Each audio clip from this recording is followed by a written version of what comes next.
Tape www.suividecolosénégal.com. À École au Sénégal, c'est facile, tu n'as qu'à te connecter. Tape École au Sénégal, les leçons sont beaux. Nous allons voir maintenant la régulation neuro-hormonale de la glycémie. La régulation neuro-hormonale, c'est une régulation avec une partie nerveuse et une partie hormonale. Donc ici, on va commencer par la régulation par la voie de l'orthosympathique. Cette régulation par la voie de l'orthosympathique se fait en cas d'hypoglycémie. Donc lorsque la glycémie baisse, lorsqu'il y a hypoglycémie,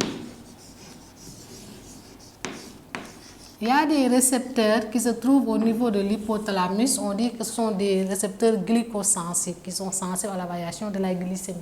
Ils vont être excités. Et l'hypothalamus va agir au niveau du centre bulbaire qu'on appelle le centre adrénalino-sécréteur bulbaire. Ce centre adrénalino-sécréteur bulbaire va envoyer des messages nerveux motrices qui vont passer par le nerf orthosympathique.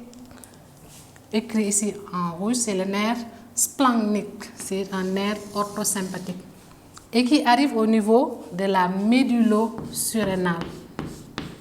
Donc vous vous rappelez des glandes surrénales, la médullo-surrénale et la cortico-surrénale. Maintenant, cette médullo-surrénale va sécréter une hormone qu'on appelle l'adrénaline.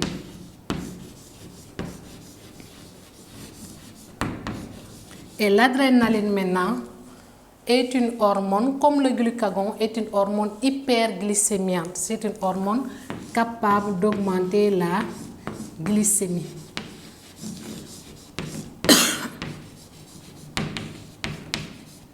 Donc cette adrénaline va provoquer l'augmentation de la glycémie.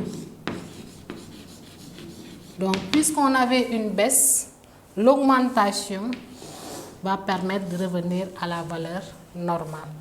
Ok? Maintenant, nous allons voir la régulation par le système nerveux parasympathique qui se fait en cas d'hyperglycémie. Donc, lorsque la glycémie augmente, donc en cas d'hyperglycémie,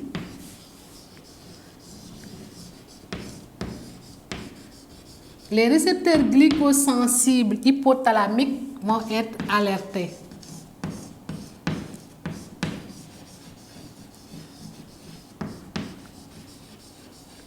Ok? Ça va provoquer l'excitation au niveau bulbaire du centre qu'on appelle le centre insulino-sécréteur.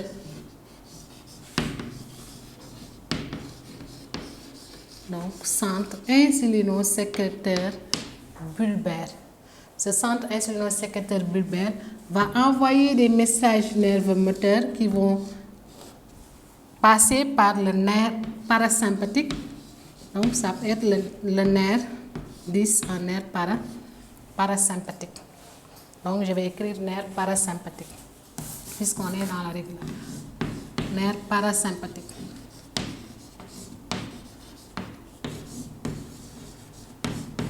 Okay. Donc, ce nerf parasympathique va provoquer quoi? Va exciter le pancréas. Plus précisément, les cellules bêta des îlots de Langerhans du pancréas. Les cellules bêta. Étant excitées, ces cellules bêta vont produire de l'insuline.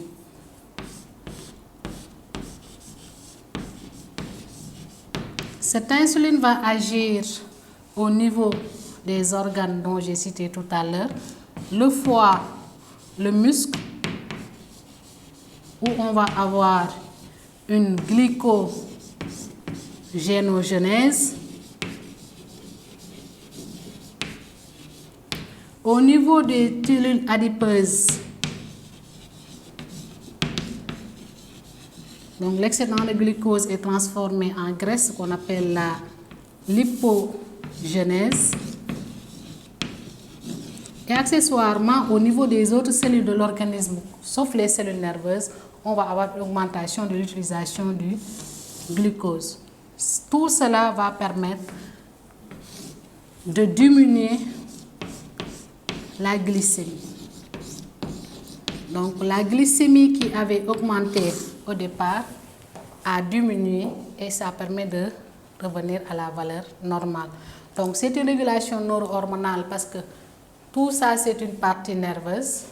Maintenant l'insuline qui est une hormone libérée, c'est la partie hormonale. Ça va aller dans le sang jusqu'aux organes cibles qu'on a cités, à savoir le foie, le muscle et les cellules adipeuses. Là également, on avait une régulation neuro-hormonale. La partie nerveuse, c'est tout ça. Libération d'adrénaline, c'est une hormone, ça va dans le sang. Donc, c'est la partie hormonale. La dernière partie de la leçon maintenant, c'est l'exemple du diabète qui est un dysfonctionnement du système de régulation. Donc, je vais vous proposer un exercice sur le diabète. Et on parlera des deux types de diabète, à savoir le diabète de type 1, qui touche les individus jeunes, on l'appelle également diabète maigre ou diabète juvénile. On parlera également du diabète de type 2, qu'on appelle diabète gras parce qu'il touche généralement les individus obèses, mais également diabète d'âge mûr parce que ça touche les individus qui ont environ plus de 40 ans.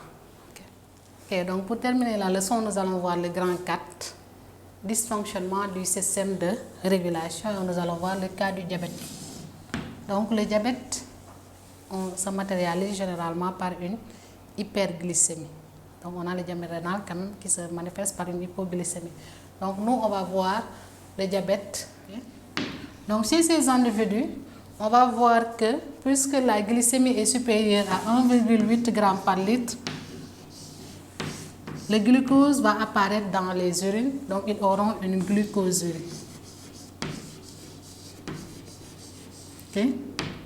Donc chez ces individus également, on va observer une sensation de soif et de faim et on aura également ce qu'on appelle une polyurie.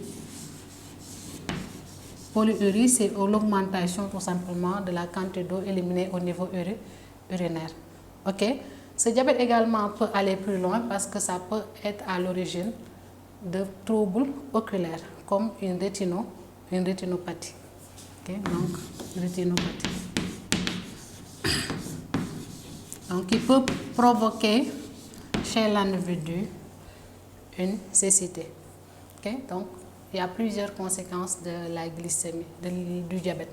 Donc on retient également qu'il y a deux types de diabète. Le premier diabète, on l'appelle diabète de type 1. De type 1. Diabète de type 1.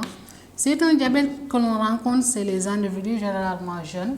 Donc, on l'appelle diabète juvénile. On l'appelle également diabète maigre. Ce diabète de type 1, on s'est rendu compte que pour ces diabétiques, lorsqu'on leur donne de l'insuline dans le sang, ça améliore leur glycémie. Donc, on va dire que c'est un diabète qui est insulinodépendant. Un diabète insulinodépendant. Donc, pour ces diabétiques, ils peuvent être traités par des injections répétées d'insuline après les repas. Ok, donc c'est un diabète insulinodépendant. Donc ce qui fait que la cause généralement c'est quoi? C'est une absence ou bien une insuffisance de production d'insuline. Ça peut être la cause. Le deuxième type de diabète, c'est le diabète gras. Donc on l'appelle diabète de type 2. On appelle diabète de type 2, diabète gras ou diabète d'âge mûr.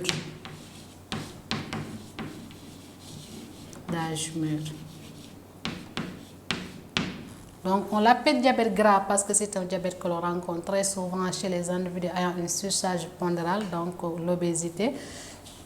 Également, ça apparaît chez les individus vers la quarantaine, donc 40 ans, 60, 50 ans. Donc, vers la quarantaine. C'est pour ça qu'on l'appelle diabète d'âge mûr. Ce type de diabète, on s'est rendu compte que déjà dès le début, lorsqu'on fait injecter à ces individus de l'insuline, ça n'améliore pas leur état de santé. Donc on va dire que c'est un diabète qui est insulino-résistant. Insulino-résistant.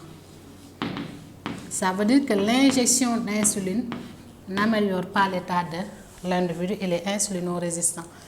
Maintenant, il faut savoir qu'avec l'évolution de la maladie, ces individus peuvent finir par avoir besoin d'injection d'insuline.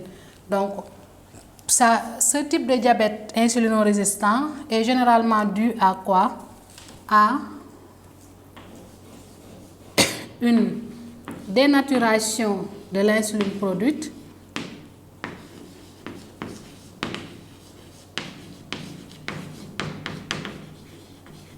donc si on regarde le sang, il y a de l'insuline, mais l'insuline n'agit pas, donc on peut supposer que l'insuline est dénaturée par une substance chimique présente dans le sang. Ou bien on peut penser également qu'il y a les récepteurs à insuline qu'on retrouve au niveau des cellules cibles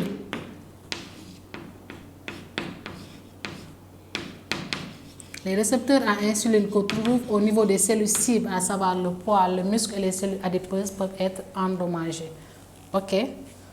Ou également, il y a tout simplement une substance dans le sang qui peut dégrader l'insuline. Donc, il y a plusieurs hypothèses qu'on peut émettre, mais la seule chose qu'on retient, c'est que ce diabète-là n'est pas dû à une absence ou à une insuffisance de production d'insuline comme le diabète de type 1. Okay?